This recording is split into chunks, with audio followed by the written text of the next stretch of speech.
Hello, nature lovers, and welcome to another exciting episode of Environment, Systems, and Societies. Today's video is all about abiotic and biotic factors in an ecosystem.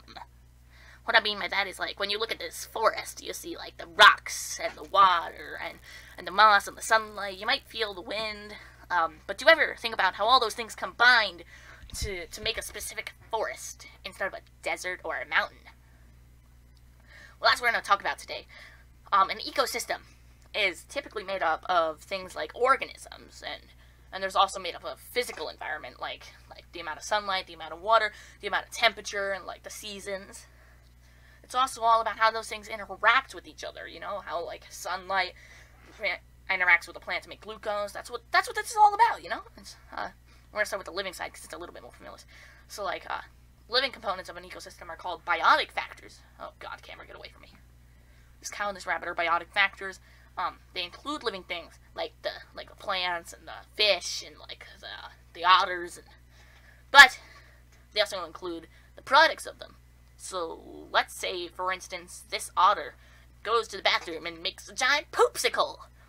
The otter actually counts as a biotic factor. The leaves of this plant, when they die and shrivel up in painful deaths, count as a biotic factor. The interaction between the fungus and the tree counts as a biotic factor. Okay? So here are some examples of organisms, animals, fungus, bacteria, and some people would argue viruses. Oh, wait. Oh, no. Oh, this is the list of stuff in my basement. But anyways, you get poop, you get nectar. Oh, that's roadkill. I hit him the other day.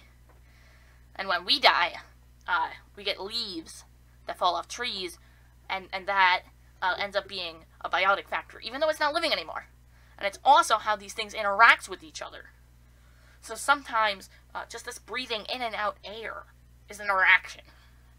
Like how predators, like how these are gruesomely murdering this little animal right here and eat its guts. Or how, like, parasites interact with their hosts.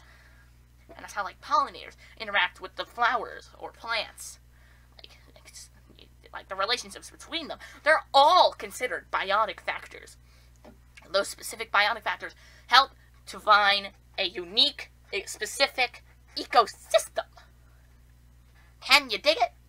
Can you dig it?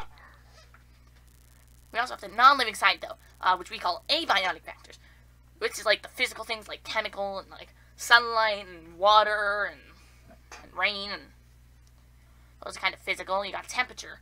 That's physical. Includes all sorts of stuff, like the chemistry.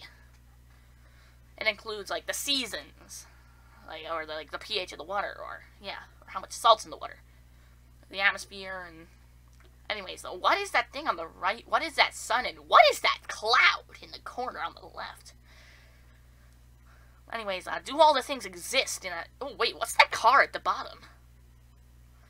Do all those things define what an ecosystem is, though, especially when they combine and interact with biotic elements. Put them all together, and that makes a specific place. But what's cool is that these factors can limit each other. They can limit how much one can grow or how much one can grow. So let me give you an example.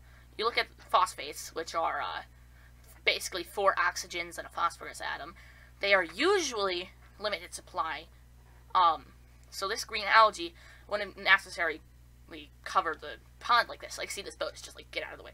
But when we add, like, pollutions, it makes it so that boat is, like, pushing through it. And, like, it makes it so, like, it's everywhere, but when the boat goes through it, it pushes it out of the way. So, like, yeah. But we call it an algae void, I believe is what it's called. And it takes over the rivers and the ponds, and there's more phosphates, and it no longer is limited by its growth. And there's lots and lots of factors to that, like... it explodes. Let's look at that oak tree to summarize this situation. It's competing, it's competing with this abiotic source of sunlight with other biotic trees and plants. It takes the sunlight and it turns it into energy via photosynthesis.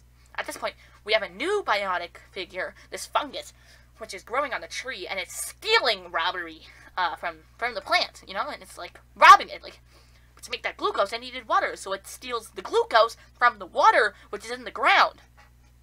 So it pulls the water out, and then it makes glucose with the water, and then the moss steals it, and then it's in its leaves, and when the leaves die every year, they shrivel up and die, and they're dead, and they decay, and their molecules, which are biotic, once they're decomposed, become abiotic.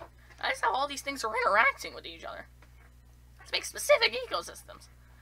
I hope this made sense about biotic and abiotic factors. If it didn't, please leave a comment and tell me how I can do this. And please subscribe. Please subscribe! I'm poor! I live on the street!